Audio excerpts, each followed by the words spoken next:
consideration of these students who were registered in this school or have been schooling in this school and looking or staring at a future that is a little bit dwindling because of the evictions that are set to see about 60,000 figures coming out of the Mau is something that, of course, people had castigated for a long time, arguing that maybe it's important that the government allows the students time, or maybe the evictions processes could have been conducted at a different time. But up until when will we be having this discussion? Remember, it's phase 2 of the eviction.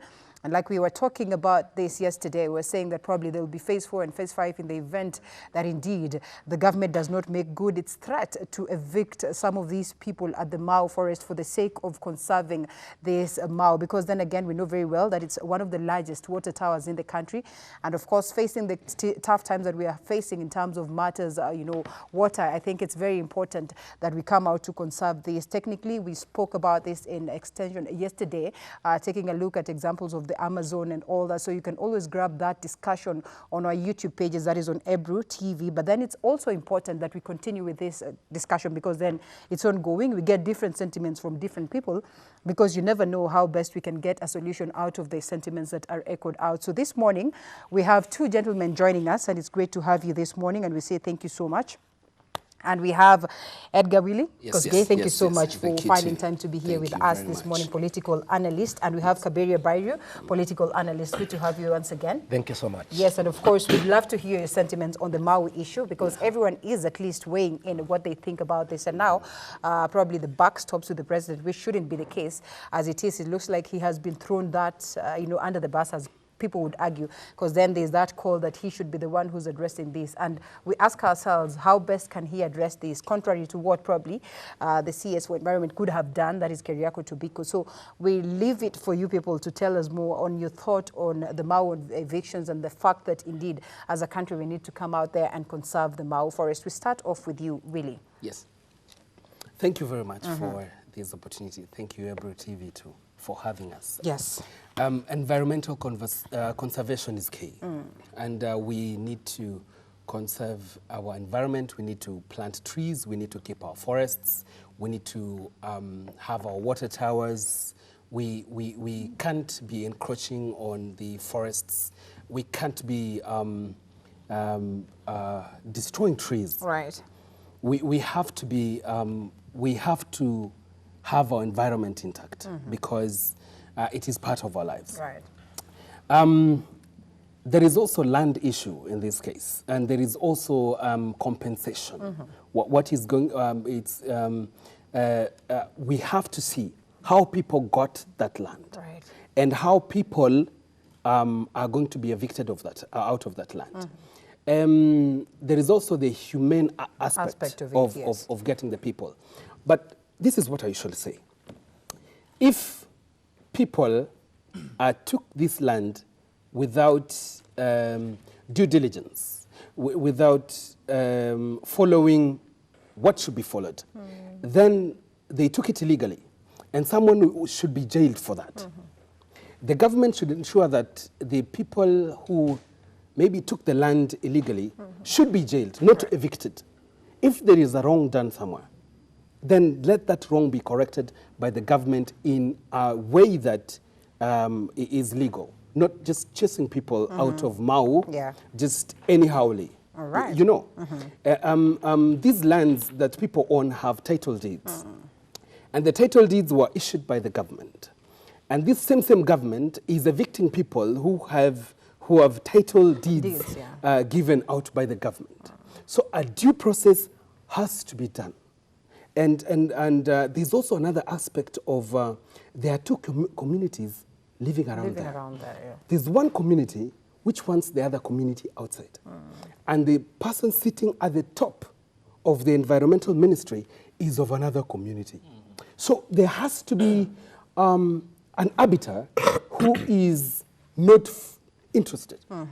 So when we want fairness and justice in Mau, then let's get an arbiter who is outside, who is from outside the communities. The Keriako Tobiko, to be specific. Right. Yes. Okay, interesting right there. Well, big developments, because there seems to be out of the proportion with which the political players want a political solution to this. Of course, they try and retract back to the 2017 elections and the pledges made. But coming to you, Kibera, Looking at this and the humane aspect on one side, the political angle on one side, and the fact that there is a cabinet minister who is undertaking a government authority, and he is, of course, a nominee of the president. So when you castigate the CS as fraudulent, as foolish in that heavily worded statement by Senator Aaron Cheruiyot, isn't it unfortunate regarding the humane aspect of the entire element about the Mau forest? Well, thank you so much for having me at the show. It's always a great pleasure coming here and discussing various issues. Now, on this issue of Mau, it's a very emotive issue, and it's unfortunate, as you've put it, that Aaron Cheruiyot has used those ones, and even looking at the background, that there's a reason why he has done that. But now looking at the whole issue of Mau, this is not something which has come up just this month or last month. And we remember historically that there's a time when the former Prime Minister Raila Odinga brought up the issue and became a political furnace for him.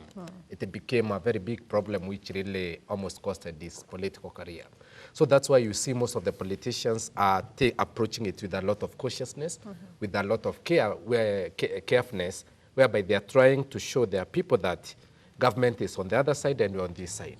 And that's why you're seeing sometimes the Kalenjin leaders and others, they have very different opinions, which are not even based on fact, on environmental conservation, but on their own personal political interest.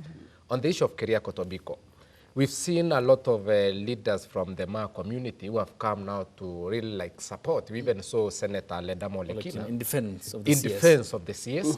And sometime he actually, I remember, he donated some seedlings to plant in the Mau forest, and they spent a lot of money.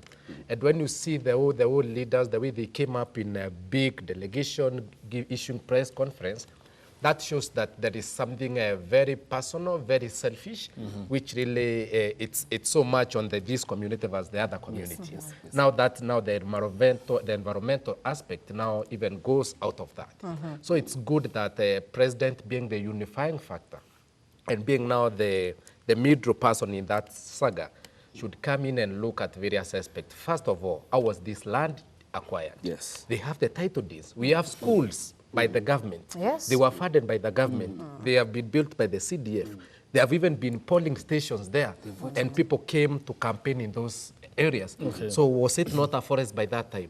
So it's high time we come and throw in some ice in that boiling water so that we can have some sanity from the The argument then would be that it's okay, we all make mistakes, then we learn and we say, okay, we cannot still, of course, stick on the sand or on the mud just because, yes, we fell down. It's important that we wake up and dust ourselves. So we see protests, we see politicization of these issues, we see some level of, people not being genuine in terms of addressing these issues. And even as politics comes in, you realize that some of these politicians equally probably could be owning land within this particular region. So sometimes it's actually not an interest of politics. So then the biggest question would be, how best can we legally come in to address these and sensitively? And if at all we are to focus much on the humane aspect of it, then don't you think we'll not have made any kind of progress, or will not be able to make any kind of progress? Because then you realize that there's so much humanity that is needed in how best we get to handle this. When you look at these photos that break your heart at some point in time, don't you think as a country then we'll have to go back to that level where we'll say again, no, let's just think about these kids and everything, then have the very same conversation some other time when probably we are headed towards an election? You have said it well. We have to go back, and someone has to take responsibility of this mistake, because it's a mistake. But I don't know whether it's a mistake really, because it was a trust land in the beginning. In the beginning. Yes, the trust. It was not a forest. It was a trust land, and this land was given out, and the ones who were given gave it out legitimately. So someone, if there is a mistake, someone has to carry the burden. Well, there is the intermediaries, isn't it? Yes. So we need to establish that. Yes. So how does the government go about that? Now, the government has to go about it legally. The government has to sit down with the stakeholders, the people who were given land before. And if they are not here, then due process has to be followed. Okay. If you have land there, like Moi, we are not afraid to say that, because many people own big tracts of land in there. I am an interested party. I come from that community. I am in that neighborhood. I come from Kericho, that side, if you know that side. So I really know what is what's happening on the ground, and those people sold land back home to come and buy land in Mao. So there was an exchange of money, and they were given documents, and they lived there. Those people who live inside the forest should get out. We don't know those people. There's a cut line. We don't know them. And let that forest be conserved. And the leaders have sat down, they have said that people should not pass this cut line, and they planted a strip of tea plantation. Yes, there's a strip, there's cutting off Mao from the people. So those people living inside should get out. Those ones should be evicted or even jailed for that matter. But those people living outside, there has to be a conversation. It brings in a very pertinent point. Let me just ask this. The Yes. question of due diligence before someone goes out there to buy land. Because you'd realize that some of the people who had this land initially would probably have sold them because they knew in the near future this is going to cause trouble. And many a times you're even told that, you know, this is a vicinity that is next to the railway station, so you need not to buy land around there. You need not to build anything permanent on this particular region. And sometimes you'll walk around Nairobi and you realize that places where, you know, we're closer to the rail, people do not set up, you know, structures that are long-lasting. You just put up something temporary, knowing very well that at some point in time, danger could strike. So do you suppose then as a country we are well placed to understand, you know, at that moment when you're moving from this point of life to that point and you have money, you're selling this piece of land to go and buy land somewhere else. Do we have proper procedures and policies to understanding the kinds of land that we buy and, you know, whom it actually belongs to, whether it's a government land or not? Because we've even seen government entities themselves buying land that is not legit at some point. Well, let me just answer that. Now, before you say this is my land, you have a document showing that this is your land. Your land, yes. And when you want to build something near the railway line, it means it's not your land because you don't have the documents for that land. That's why you cannot build anything there. Let me just narrow my discussion to Mao thing. You have your title deed. You are entitled to live there, and you're entitled to build there. Before you move on to putting up structures, it means first you have a paper, which Keriako Tobiko says it's just a paper. A piece of paper. It's That's just what a he piece said. of paper. Well, to the interest, I understand the Senator Kericho, where he's coming from, and the MP Belgut. Good, that's Nelson Quach. Yeah. Yes, I understand them where they're coming from, because whatever they own, the right to property is called a piece of paper. Really? Okay, beyond that, No. then, No. beyond that, then, before I come to Kibera, beyond that, then, is the minister visualizing, or is he having the large scope in the essence that the human settlement in the Mao is likely going to be leading to deforestation? Yes, the comments might be unfortunate, as well, vis-a-vis what the senator did make, and of course, and what state officials are continuously making. Say Najib Balala, who said, you can go to hell. That has been the punchline of most state officials. Do away with that. The deforestation aspect, what the ministry is worried about that the human settlement might lead to, isn't that a genuine point the government is approaching? Well, there's a cut line. Let's not forget that deforestation and cut line, there is a cut line. Let's do afforestation after the cut line. Or if we want to push people out of Mao, let us compensate them well. Let's take surveyors to survey the land and to see the value of the land, and let's give people money to go out. All right. Yes. All right. Then let me come to Kibera, because there seems to be a cobweb of an approach to this, and the bipolar element here of the government wanting to address an issue, but then again there's a humanity aspect of these people who will be flushed out of the Mao, yet they hold on to legal title deeds of the lands that they bought. Now, when it comes to addressing this point of this complex point of seeking a solution towards what the government considers is going to be having impact on not only 7 counties, but equally regional and continental effect, how do we need to draw our discussion down to consensus level, in the essence that we have an approach that is suited to equally serve the people who will be flushed out, and then to conserve the environment, because that again is source of livelihood for millions of Kenyans? Yeah, I think for me, the humanity should be put into a lot of consideration, because these are the human beings we're dealing with, and these are the people with their families, with their settlements within the forest area. But now, answering this question, I'm flashing back to the issue we had a few months ago on the Western Hotel and the KCAA, whereby it was agreed maybe by either the court or that this land belonged to the government, then There's a legal title deed. There's a legal title deed or whatever, then you can be able to compensate. The other thing happened the other way around, that now, since we took this government, land government, you can be able to compensate and be left with it. I'm wondering why not have that double standards when it comes to the issue of Mau. One, either these people, they can be able to either to pay up for that land, or then we have government compensating them and settling them somewhere else. Because when you look even at those pictures, they're really tears draining. These young children, the families being kicked out in a very humane way, using a heavy police force, and these people have nowhere to go. As much as we're talking of there is catland or there's all that, we stand for the conservation of forest. But let that not be something which is going to degrade the human life. Let them be settled somewhere, let them be given alternatives. We have children waiting to do their KCPE, their KCSE in just 2 or 3 months from now. And those people will be heavily affected if there's no immediate human approach which is taken. In totality, looking at that, it's very necessary. But at what point would we say then that the government is able to address this as expected to the maximum? Because we're looking at how, of course, our policies have always had issues. We've seen how much it was hard even to just address the issues of the IDPs at some point in time. And you know, this Mau issue is not the first one that we're experiencing in terms of evictions and all that. We've witnessed in Nairobi people being evicted so that at least we set up other entities, set up other roads and all that. And it's not been an easy journey. And these were just small issues. Then looking at how magnitude the issue of Mau is, we're looking at the aspect of sympathy, you know, versus 2030, of course, the goals that we have in terms of matters environment. We're looking at the ethnic aspect of it, where, of course, we're looking forward to get a government that embraces peace and ensures that the country upholds peace.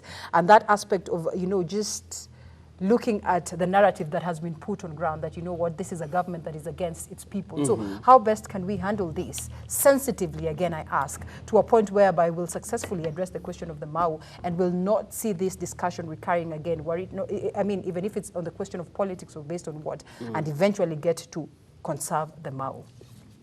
Well, the question that we have to ask ourselves first is that, is this political?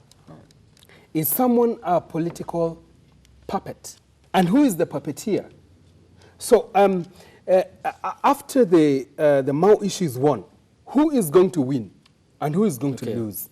Who is this trying to settle political scores using the Mau narrative? If the Mau narrative was a genuine way of conserving the forest cover in the whole country, then a nice way would have been formulated to get people out of Mau and everywhere in the country. And a good way of planting trees in Kenya, people would have come up with a nice way of planting trees, like planting everywhere. But is this political? That is the biggest question. The same story messed up Raila Odinga in 2013. In 2013. The same story brought William Ruto into the public limelight. Well, if you look at it, who is going to lose after this? And who is this pushing for eviction so that someone can lose?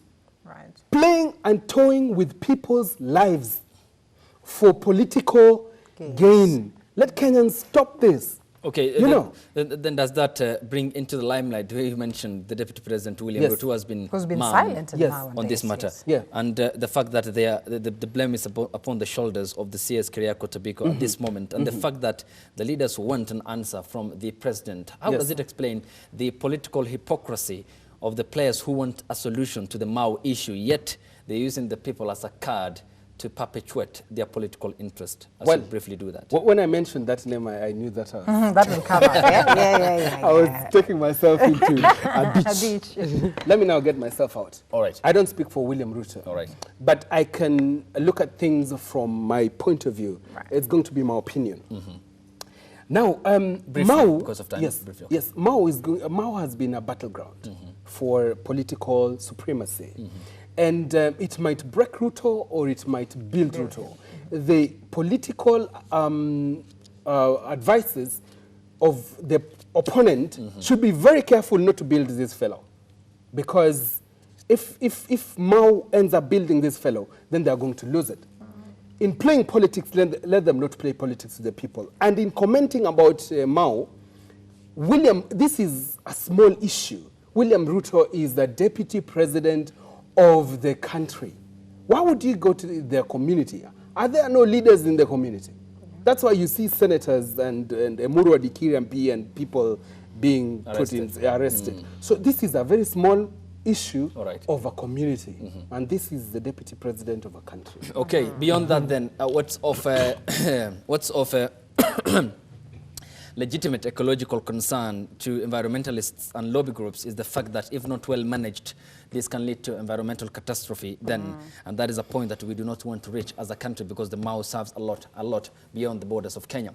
So we hit the break here on the program. When we come back, I will seek the final sentiments of Kibera, and we turn our attention to Kibera parliamentary by-election set for November the 7th, 2019, and why the Jubilee Party candidate, McDonald Mariga, is likely to be blocked following a petition filed by one of the losers in the nomination process castigating the Jubilee Party for handpicking Mariga without the due process of conducting party primaries for the by-elections in Kibera constituency. All that discussion is up next day on the program after this short commercial break, and we're coming back with that. Stay tuned.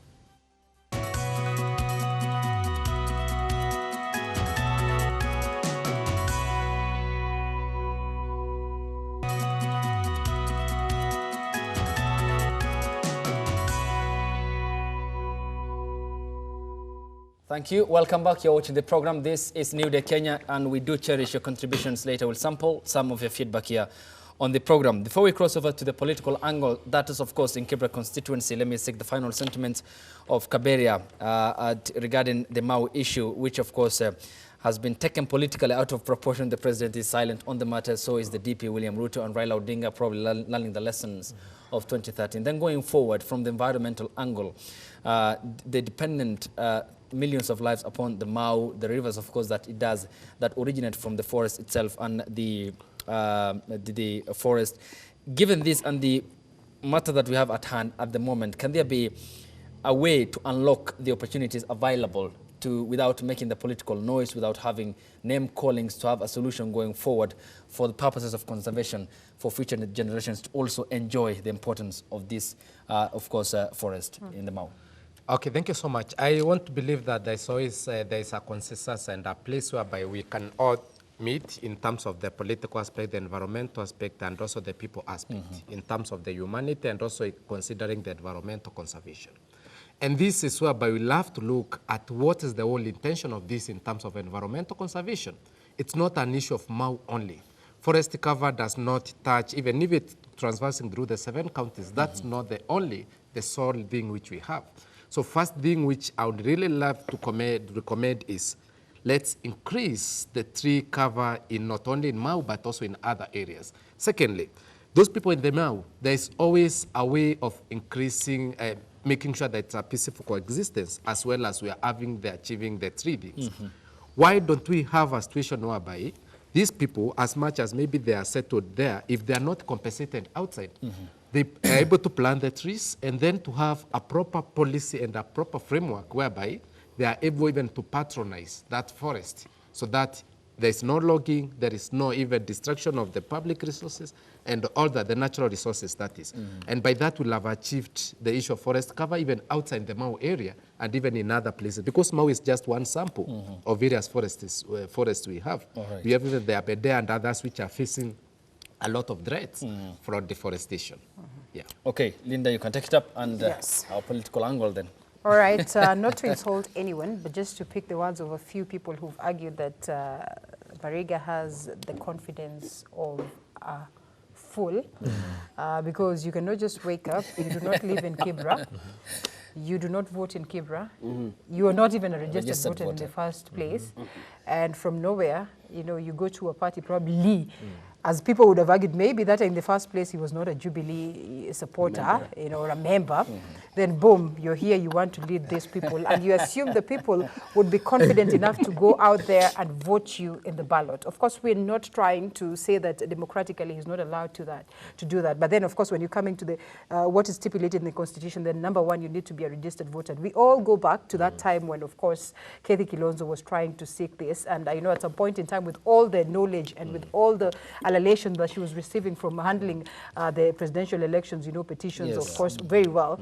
Still, she was not allowed to proceed because then again, at some point in time, she was not a registered voter at a certain, you know, entity or at a certain, of course, that time it wasn't a county affair. It was a county affair at that time? When the father senatorial died, bid, yes, when the father passed on. So here we are, we're talking about Kibera by-elections, and you know, the narrative that has been sold down there is that Kibera and the movement that has come out, Kibera for Kiberians. So technically the people of Kibera want to have someone who is well conversant with issues to do with Kibera. Not the fact that you were born there and then you disappeared, then you came back and you said, you know, I was born there and everything and all that. So moving forward, and not to castigate what, you know, that move by you know, Mariga himself or maybe the Jubilee Party. What do you make of all this hullabaloo? Because then we are headed to an election, of course, or a by-election in Kibera.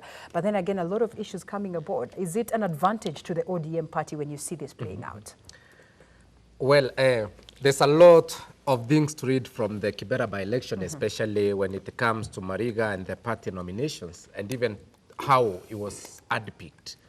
And my friend Daniel Orogo has been a panelist here, was one of the candidates who are battling out for the nomination. Right. And there was a lot of hope and expectations that the nomination process would be very free and fair, as opposed to that. And I was seeing the justification that Mariga, when they did the interviews or the examination, I don't know what form it was, he scored 500 out of 600 marks. So I don't know what marking scheme they used. When you look at, there are some people who have actually been born and raised in Kibera. You know, Kibera is a very, let me say, a funny constituency because looking at it covers even some part of Karen. And even somebody who was born in Karen and lived in the suburb Karen would claim that I'm also part of the Kibera. Of the Kibera, true. And having that in mind, but the biggest block of Kibera are the slum dwellers. And now what I'm trying to see in terms of even the party nominations, because for ODM, it has been the stronghold of the area for the longest time possible. But I said also last time, let's not rule out and dismiss Jubilee Party, bearing in mind of what has happened to the neighboring constituency, which was also under Prime Minister Raila Odinga, the Langata constituency, whereby the current MP is a Jubilee MP. But having said that, also there's the Mariga factor. As much as he was not born, maybe addressed in Kibera, there is also that aspect, because we say sometime in politics, it's only 30% of the voters who are involved. Who are involved, So we have the 70% who are moved by the wave and who are moved just by the name. We've seen celebrities like Kina Jagua, Kina all that, coming to clinch, and people, they are not questioning where they were born and raised. So Mariga being a very big household name, even in the sporting sector and even in the media and whatever the publicity, there is also a likelihood that there are some voters who will not go to further scrutiny on where was he born and what even the party is coming from. Is that a shortfall on the voters' side or the electorate side? Because then again, when we just go out there to cast, you know, your ballot paper based on the fact that this person, you know, this name is a celebrity, and you do not look at ideologies, you do not look at the manifesto that they present, you do not look at what they're going to bring on table for the sake of the electorate. I mean, is that a shortfall in a way? Yeah, that's voters' mentality, that's the voter psychology, and we've seen that repeated in many other constituencies, including even in so many other places where we have seen people come from this area and other places with people with no leadership background coming over and taking the leadership. So this is the voter psychology, and this is the voters' mentality. That's what informs what decision they are making, and that I won't be surprised if by the name Mariga only on the ballot, people will not see those two shaking hands and the red background, and that may be even an advantage to them. All right. Then Edgar, when I come to you, I want to look at it from this perspective, doing away, of course, with the name Mariga, the individual. And of course, we are awaiting the forthcoming Saturday nominations of the ODM party. Of course, one candidate will definitely emerge the winner. Looking at Kibera constituency, is it a hallmark that will be a litmus test for 2022? And despite the Jubilee Party staying out of Embakasi South and Ugenya constituency by-elections.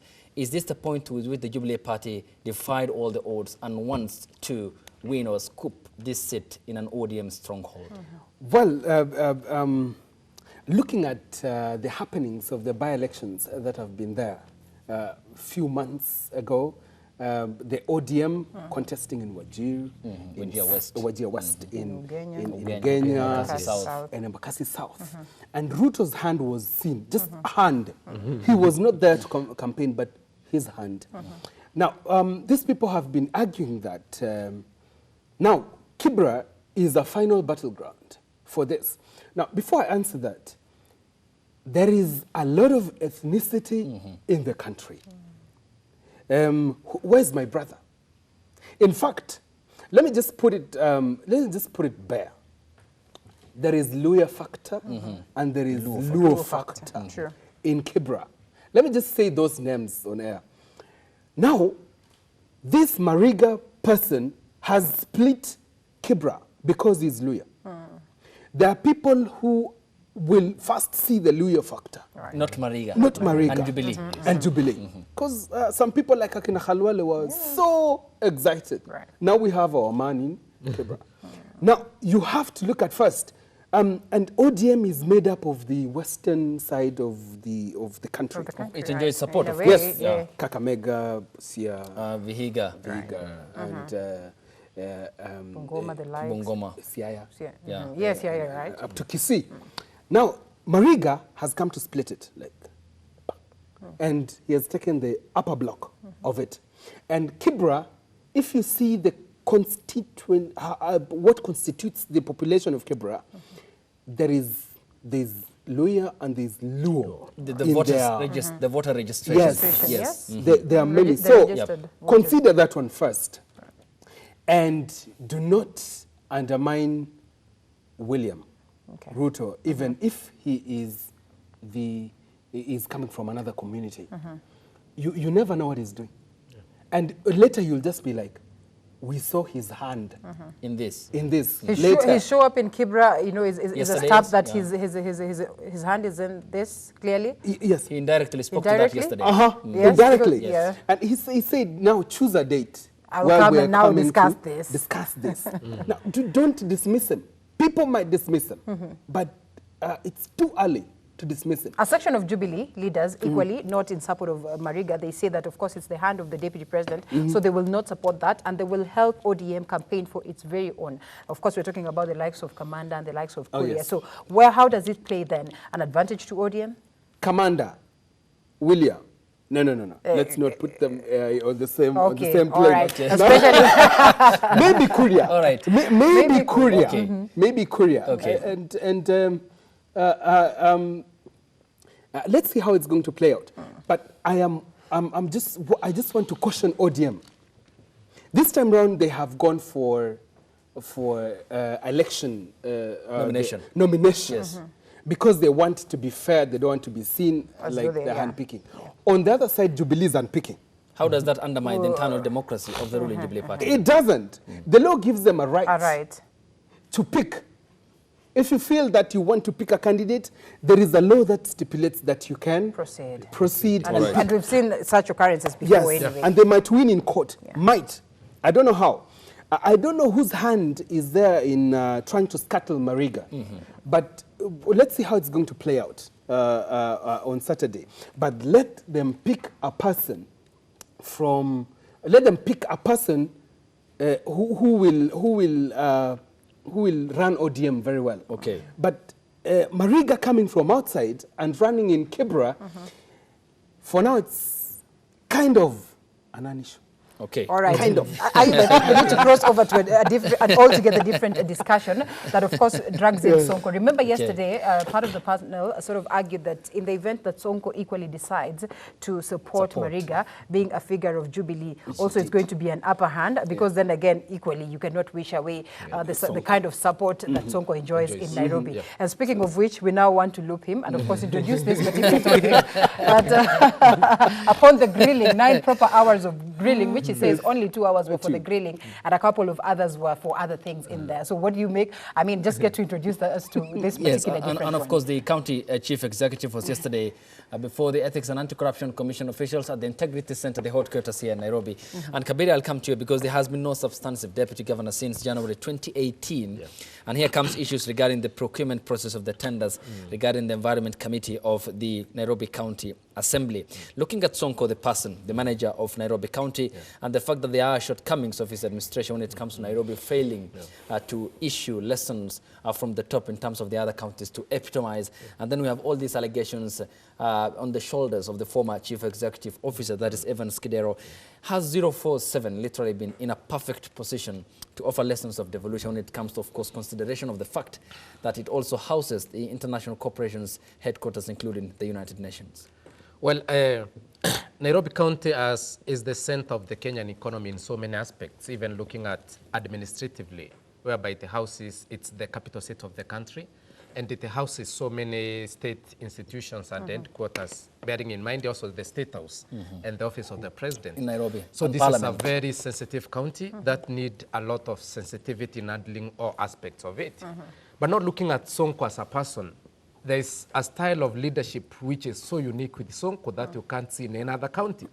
First, the way he approached things, even when it comes to matters of graft and corruption, is that guy who has been so much publicizing the actions which is doing towards fighting the graft, and we have seen him demolishing the seamers and going there, people who are grabbing land, just literally taking things by his own hand. And now these things have come the other way around to come and haunt him. It now seems this is a different seesaw balance, whereby Sonko is seeming now to be flipping on the other side. But now looking at the Nairobi and even the revenue which touches with Nairobi, looking at either the parking fees, the trading license, there's a lot of cash which involves Nairobi. And Nairobi is the county which needs a lot of professionalism and a lot of technocrat approach other than a political approach. Looking at the time he has been without the deputy governor for that time long since Polycarp Igade exited the county. Yes. And there's a reason why Polycarp Igade was fronted as the deputy governor. It's because of the technocrat and the professional angle which he was approaching things. But now this is the face which has disappeared in Nairobi County. Nairobi County is run by just emotions, by just it's just the boys club, whereby they decide this is what we have to do, this is the one we need to give the tender. We saw even Jambo Pay trying to say we are pulling out of this because there is no proper structures and even the goodwill, or now we are going to do the work. So that's why there's been some proposals that even the Nairobi County should be a factor of the national government because of this stuff. Let's now loop in Willie, and of course, just picking up from what you're saying, a confusing style, confusing and ethical and professional and professional style of governance, of course, as many would term the style of governance, of course, of Mike Sonko.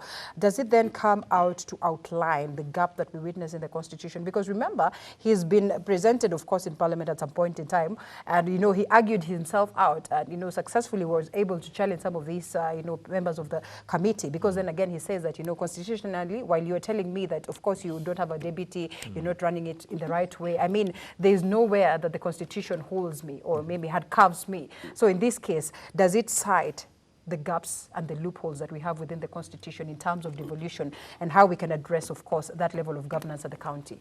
Thank you, Linda. I think I can now comfortably.